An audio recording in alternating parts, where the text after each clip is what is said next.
Muzej novejše zgodovine Celja in zgodovinski arhiv Celja sta v bistvu tukaj, ki sta v bistvu priredila, pripravlja tole razstavo, ki na nek način res obeležuje začetek, ta zgodovinski dan za Celje in hkrati mi tukaj dodajemo še ta naš zgodovinski lonček, ki stavljamo ga zraven.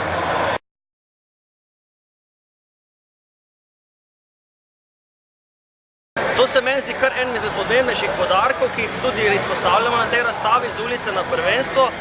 ker dejansko res in malo je zdaj spoznana. Dobro, treba je izpostaviti tukaj ženski košarkarski klub, ki je najtrofejnejši klub v Sloveniji, ki ima že 9 naslovov, prvakov in pokalnih zmagovalk, ampak tale moška košarka, zaradi katere pravzaprav je danes ta zgodba tukaj, oziroma ki v bistvu je prinesla te zadeve, pa na nek način je malce usahnila v Celju in zdaj v bistvu temelji več ali manj na tehle okoliških krajih. Dejstvo pa je, da v bistvu vsa zgodovina, tudi ki se v bistvu danes izvaja toliko strokovnjakov, kot je dalo Celje, kot je Celje vzgojilo enih košarkarjev, igralcev in trenerjev, brez tega si pravzaprav razvoja slovenske košarke ne gre v bistvu predstavljati.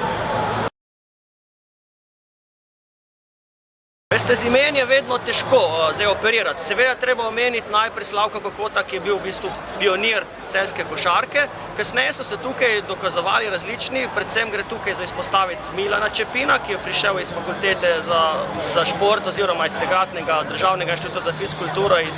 iz Beograda, ki je na nek način dal nek športni zagon, z druge strani so bili pa tukaj organizatorji, kot je bil recimo Franc Geršak, ki so v bistvu s tem moškim klubom začenjali. In znotraj tega kluba so zrasla imena, ki so danes v bistvu neizogibna. Tukaj so trije Sagadin, med katerimi najbolj pozna Zmago Sagadin, tukaj potem naredil kariero Aleš Pipan, tukaj je kasneje recimo se dokazal Zoran Golc in številni drugi, Aleksandr Govc, vse do današnjih generacij, ko v bistvu tudi Celje polni na nek način svoje predstavnike v te republiške oziroma državne reprezentance.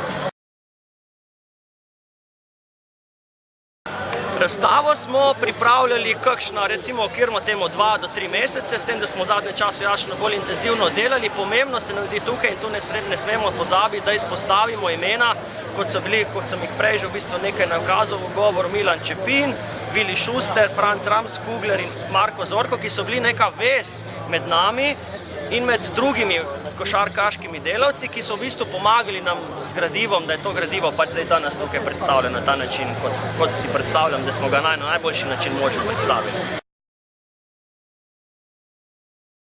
Razstava bo tukaj do konca prvenstva, najmanj do konca prvenstva. Naša želja pa je, da ob tem, ko smo v bistvu že pokazali neke stvari in tudi mogoče kakšno stvar pogrešili, mogoče kakšno stvar izpustili, da v bistvu spodbudimo še kar naše košarkarske zanesenjake, da nam pomagajo z gradivom, ker bi potem tole izdali tudi eni taki priložnosti publikacij.